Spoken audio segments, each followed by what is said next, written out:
এত গরম পড়েছে, তো আমি ভাবছি দুপুরে আজ কী রান্না করা যায়। এদিকে মাছও খেতে ইচ্ছা করছে না, আর মনে হচ্ছে যেন কিছু নাই বাই খাই।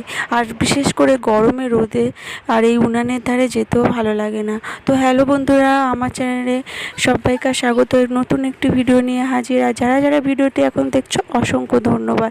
তো দেখো, এই যে শুভেচ্ছাকে ফল টল কেটে আর ওয়ারেস জল কিছুটা গুলে এসেছি। চলো এবার দেখো আজকের আমি দুপুরে কী রান্না করছি। তো গরমে তৃপ্তিকর খাবার তো সবাই চায়, অথচ একটু রিচ বা অন্য কিছু খাবার মুখরোচক হলেও সেটা আমাদের শরীরে সহ্য করাও খুব কঠিন হয়ে পড়ে। তো তার জন্যে দেখো আমি একটু মুসুর ডাল পাতলা করেই করব।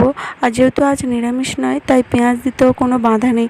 তো পেঁয়াজ দেখো একটু ফোড়ন দিয়েছিলাম, কালো জিরে তেজপাতা, আর তার মধ্যে পেঁয়াজ দিয়ে ভেজে দিয়েছিলাম। তো এটা আমার খুবই ভালো লাগে এই ডালটা। আর যেহেতু দেখো গরমের সময় আমি কোনো গুঁড়ো লঙ্কা বা শুকনো লঙ্কা ব্যবহার করব না।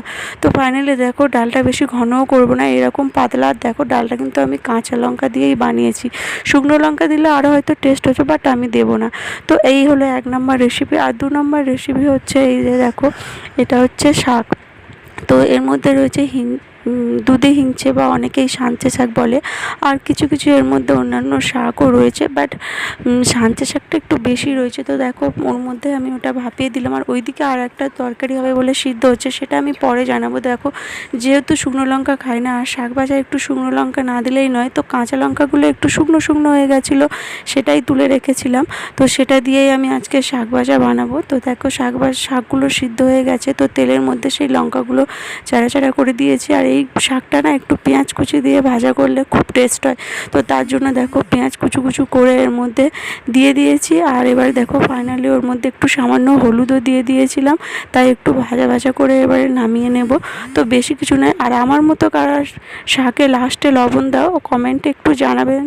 আর যে দেখো এই যে শাক ভাজা আমার হয়ে গেছে। তো এবার ফাইনালি যে আরেকটা রেসিপি রয়েছে, তো বললামই তো মাছ খেতে ভালো লাগছে না, বাট যেহেতু আজ এঁচোড় আছে, তাই বরমশাই বললো যে একটু চিংড়ি এনে দিই। তো ওই জন্যই এটা বানাচ্ছি, নইলে একদমই মাছ খেতে পারছে না বা আমার মেয়েও খেতে পারছে না। বাট চিংড়িটা শুভেচ্ছা খুবই পছন্দ করে, তাই তাকে এদিকে চিংড়ির মাথাগুলো বেটে রেখেছি, ওটা করবো কালকের রেসিপি। তো দেখো ফাইনালি আমি চিংড়িগুলিকে একটু লবণ আর হলুদ দিয়ে কুচু কুচু করে ভেজে নিয়েছি। আর দেখো গরমে আমি পুরো ঘেমে গেছি। এরকম একটু উনুন ধারে রান্না করলে স্বাভাবিকই ঘেমে যাওয়ারই কথা, তবুও কিছু করার নেই, এখানেই বসিয়েছি রান্না। আর দেখো মশলাগুলো কষিয়ে নিয়েছি ভালোভাবে, যেমন পেঁয়াজ টিয়াজ দিয়ে আদা রসুন দিয়ে এগুলিটা কষিয়ে নিয়েছি। নেওয়ার পরে দেখো সামান্য জলও দিয়ে দিলাম।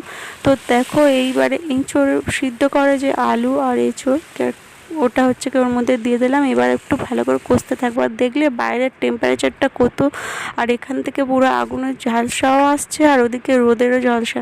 তো দুটো মিলিয়ে আমার আজকে ছিল এই রেসিপি, পাতলা ডাল, শাক ভাজা আর এঁচোড় চিংড়ি।